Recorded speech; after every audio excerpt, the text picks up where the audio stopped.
You are watching Over the Back Fence, a conversation among neighbors. This is a production of Neighborhood Falmouth. Our conversationalists today include Marian Bihari, Mary Pat McKenzie, Jackie Pratt, and I'm Susan Laux. So our conversation today is going to be about customer service.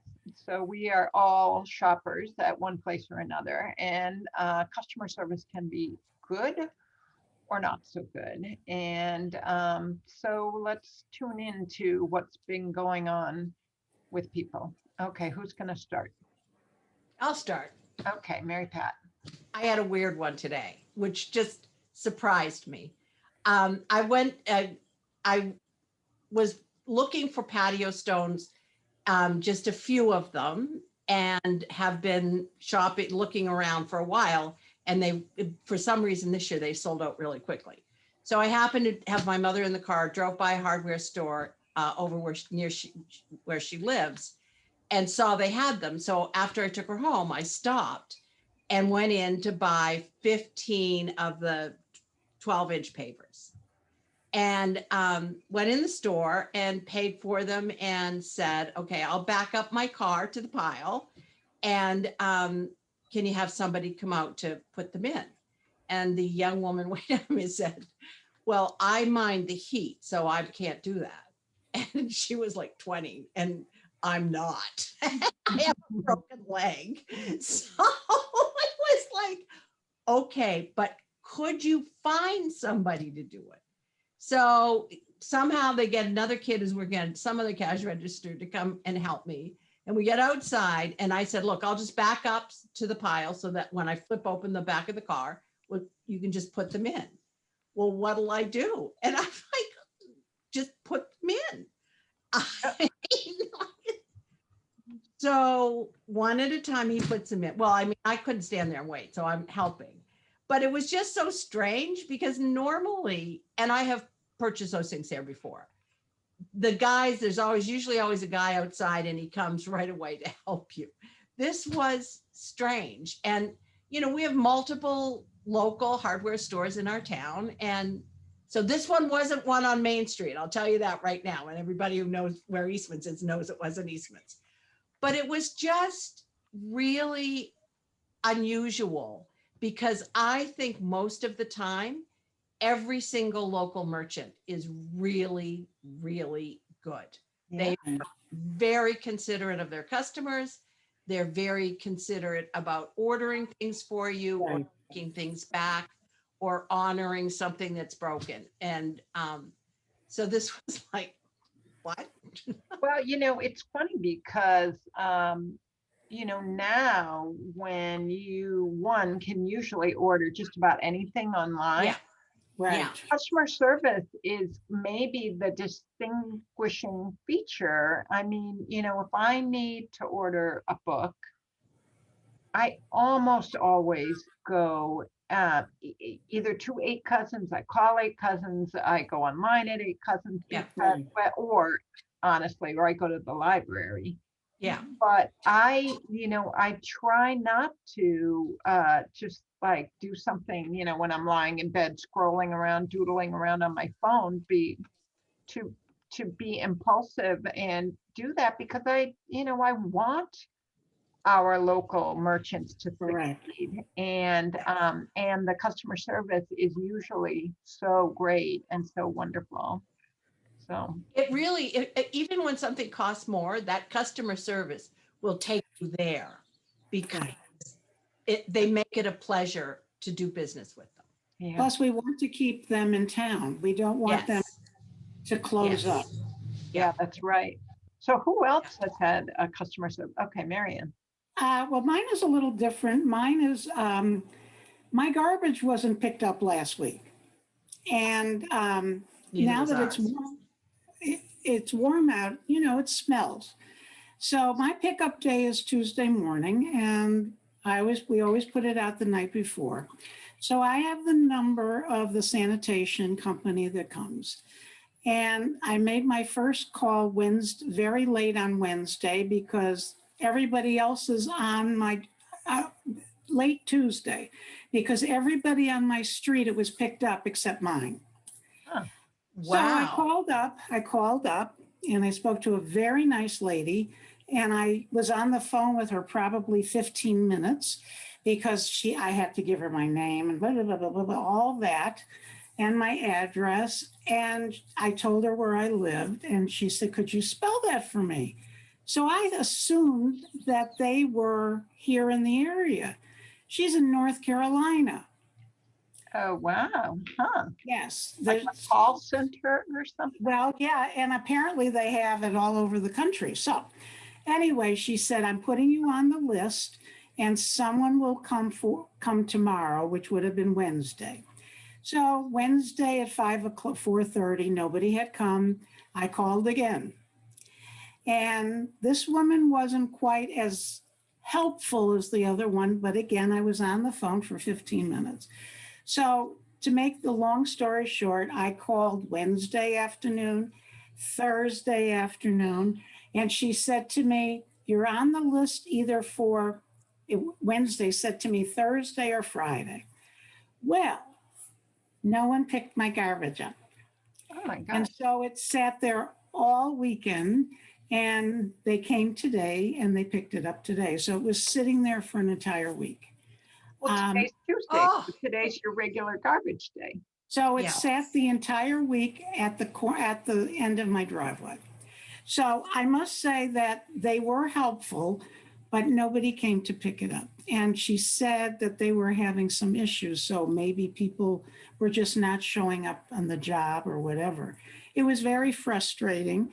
But when you find out that the company you're talking to is in North Carolina and you're in East Falmouth, you know, and I had to spell the name of my town because she didn't know how to spell it. Right. Anyway, I have a question. So Marion, did you call through the number that the DPW has?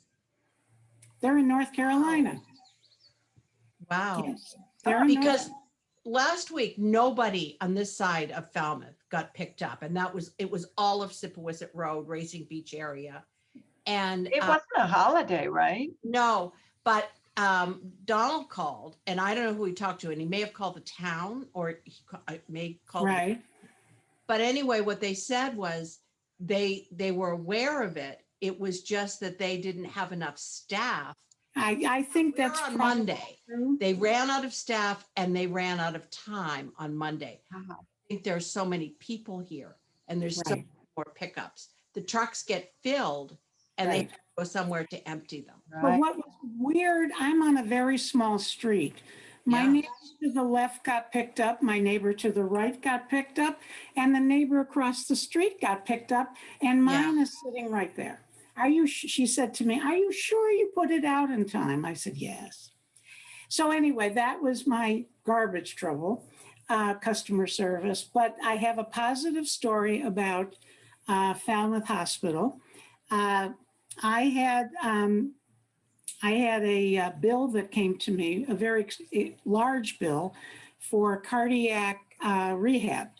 And I have two different insurance companies and I never get a bill. Well, I received a very large bill and I was quite upset about it. And I had called the hospital and then they told me who to call. And I spoke to a lovely young woman and explained to her that I received a bill when I shouldn't have. And we talked, she found my account and the charges were not billed to my insurance company for some reason. Now, I've had extensive medical coverage this last year and everything has been fine. I don't know what happened to this. This was the month of May. So, and I was upset about getting a very large bill, especially since I pay a lot of money for my insurance. Anyway, she said she would take care of it. She was wonderful.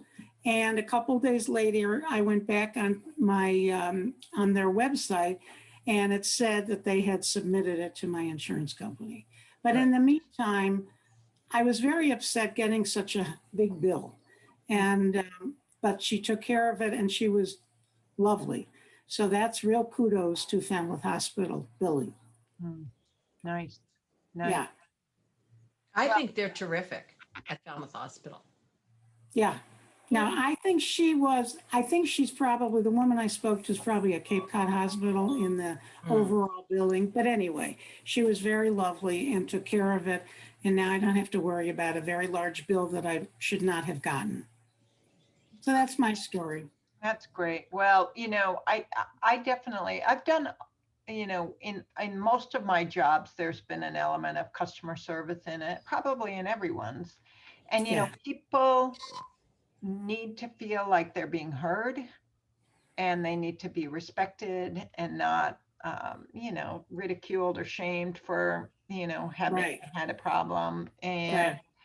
And if you do that, even if you don't, even if you can't help what the insurance company is doing or whatever, things are not, Right. at least you don't, it makes a difference to have somebody feel like they're being listened to and that Yeah. you care about Yes. them and that you circle back with them and Right. stuff like that. That's great. Jackie, how about you? I I've been pretty lucky with customer service. I do have a funny story, and it's very cool.